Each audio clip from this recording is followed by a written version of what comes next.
I had to choose one, this was the one that I chose because yeah. this watch is just incredible. To jump over the hurdle to say they actually are making timepieces rather than just fashion watches, right? When they want to do high watchmaking, they come in Geneva with the best watchmakers here at La Fabrique du Temps. This was the watch that I almost went like this when I saw it. How do your designers fill the shoes of one of the greatest watch designers that has ever lived without replicating his designs? How do you do that?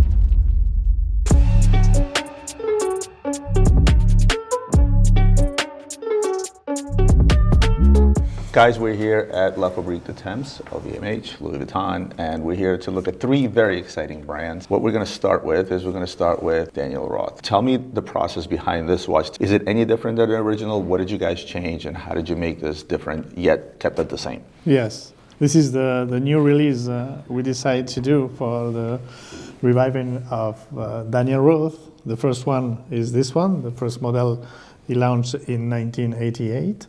This is to pay tribute to the Daniel Roth brand. It's a thin watch, time only. Very nice on the wrist, very special, very important for Daniel himself. And what we wanted is to create this one because it's important for Daniel Roth. And we went to his home and we show this. When we finished this second development, we went to his home to show him. He was very impressed. I heard he cried when you first read. Yes, yeah. I heard he was crying. It's a very emotional moment because it's an old watchmaker and it's a colleague, and he was crying. Sometimes it's more difficult to make simple watches than complicated watches. It's the things that you don't see. You don't see the components. It must be well finished. This is my philosophy. Yeah, there's some things that you do see. You can appreciate a case, you can appreciate a dial, oftentimes be it a guilloche dial or even an enamel dial, right? But it's what you don't see inside. And oftentimes, even when I'm back home, I pick up a vintage timepiece, open the back just to see and appreciate what's inside. Yes, and this can do the watchmaker, because this one, of course, you can enjoy wearing it on the wrist. But if you go to the watchmaker to make the service, I want the watchmaker told you, wow. You want the watchmaker to say, wow, I wish I could do it. Yes. You right? Yeah. What I always did not like about the watch industry is when it comes to major brands, only now we get to find out that, for example, at Breguet, you have Roth era Breguets that everybody wants to collect now, but only now they want to collect them, now that they understand the value behind who the watchmaker was. Most big box brands, well, they don't tell you who the watchmaker is. You just know you bought a tourbillon or a perpetual calendar. The fact that you guys are spotlighting the man himself, who is a genius watchmaker, to me was one of the most amazing things. And then when you came out of the gate with that, I was just like, oh wow. Yes. And that is something else. That is amazing. Quick take, you're going to see Louis Vuitton slowly but surely have a little bit of a takeover, because the thing about Louis Vuitton is they have a runway, they have money. They're able to sit there and spend enough time and effort and research and development to put forward a timepiece that's of the highest quality, and they also don't discount and they're not in a rush to sell something. Watch out for Louis Vuitton. I cannot wait to see what's in store over the next 2, 3, 5 years even. So tell me about these, please. What I love is to surround myself with the best engineers, the best designers, the best watchmakers, of course. And we decided with Mathieu Egui. Mathieu Egui is our artistic director, to revive the Tambour shape. And this new Tambour shape is the Taiko, Tambour Taiko. Very nice, respecting the Tambour, the first we launched a few years ago. But totally different, with the horns are polished, with sandblasted in the center, with the Louis Vuitton engraved around here and the bezel, and the cubes are different. There are no cubes, there are form coussin, you know. Okay. And this model is interesting because you have the tourbillon central in the center. So we have two complications. We have the spin time, the 3D development, and in the center you have the flying tourbillon with a monogram flower of Louis Vuitton. To see it in person, it's completely different. Yeah. So what do we have here? This one is the Taiko, the Tambour Taiko, the same, is 39.5 millimeters. It's a little smaller than the previous one, and this one is 100 meters waterproof. Okay. Yes, and we have two models, the simple model. Now it's all going back down to smaller. Tout à fait, absolument, yes. Listen, I was just over at Jacob & Co, and they make very big watches. This year, guess what? They came out with 38 millimeter watches. Correct. Because everybody understands that you have to move with the market and what the public wants. Yes. This was the watch that I almost went like this when I saw it.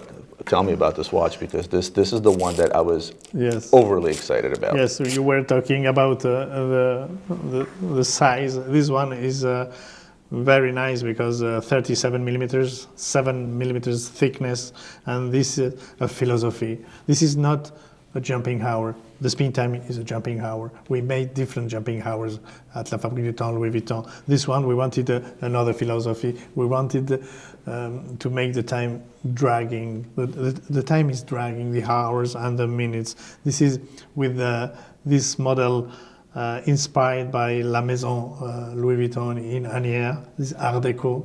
And Mathieu Egui works a lot to obtain this nice watch, very thin on the wrist, very successful. I have in to rose hold this gold. watch because this is when I saw this, I was talking through Jean. I was talking to Jean through Instagram, and I told him this one.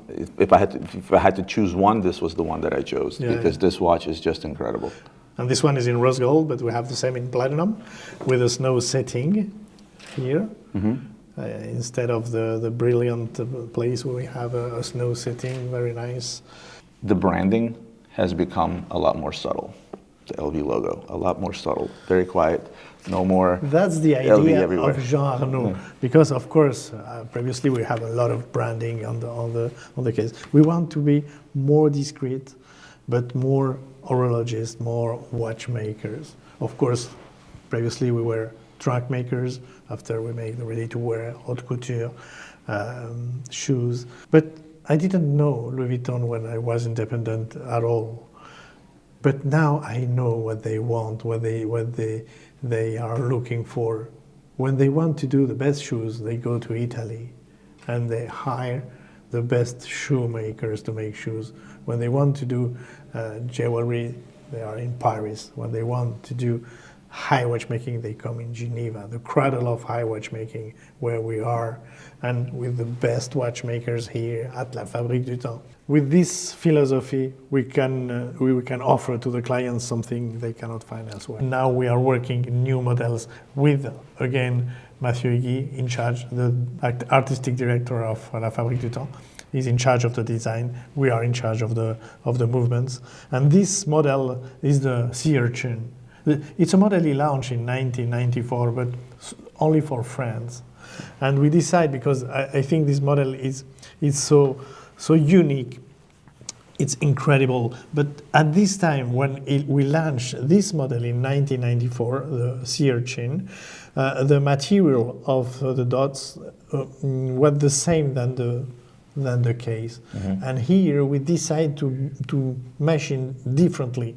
So we make the case, we machine the holes on the case, and we screw each. Oh, so this is actually screwed in. We have 260 different demi-sphere. First of all, the use of material. We can use different materials with the case, different materials with a little sphere. And again, this sings to quality, because you didn't have to screw in every single one of these. You could have just casted that case, but then it wouldn't be the same. Yeah. And this is what people need to understand in terms of quality, because if you're looking at something like this, it would have been probably a lot easier just to cast the case the way you see it, but having to screw in every single one of these round things, that's just insane. The one side of me thinks, okay, we're going to revive Gerald Genta. Did we go back to the Octo? But based on what you just said and what his wife said, it sounds to me she wants you to continue groundbreaking design. How does one then how do your designers fill the shoes of one of the greatest watch designer that has ever lived without replicating his designs? How do you do that? This is our duty. This is our task. The task of our team of design. Yes, we have to go ahead and to think about what he could. If Mr. Genta is here today, what are his thoughts? You know, the watchmaking world it takes time. This is one of the models we launched, but now we are working in the second, the third, and the fourth. Yes, now we are working to our 2007, 27, 28. it takes time, but you have to keep in touch. But you will be impressed by the. I think the word legacy is probably used best to describe the man. Yes. And the legacy that he has left behind. And here's the beauty of it. Now that you guys have your hands on it, I know that legacy lives on, because it's very difficult to, be able to keep the legacy alive. But if it's under the LVMH umbrella, I think it's in good hands, and I think it's going to continue on. And I'm excited to see what's to come down the pike. Yes, keep in touch. I really, really appreciate your time. Thank you so much. Thank you. I appreciate it. Thank you so much for showing us all this. Thank you. I certainly couldn't have described it better myself, but I'm just going to have my guy take a few videos of these watches. Thank you very, very much. Thank you. Bye-bye. Would love to hear from you. If you can comment below what you liked among the 3 brands that I looked at. I would love for Brico Temps. Amazing experience, amazing to visit the manufacturer. Maybe next time I'll go a step deeper and actually go through the manufacturer itself and show you guys the manufacturing process. Guys, as always, like, comment, share, subscribe, do all those wonderful things that help this channel grow, and I'll see you on the next one.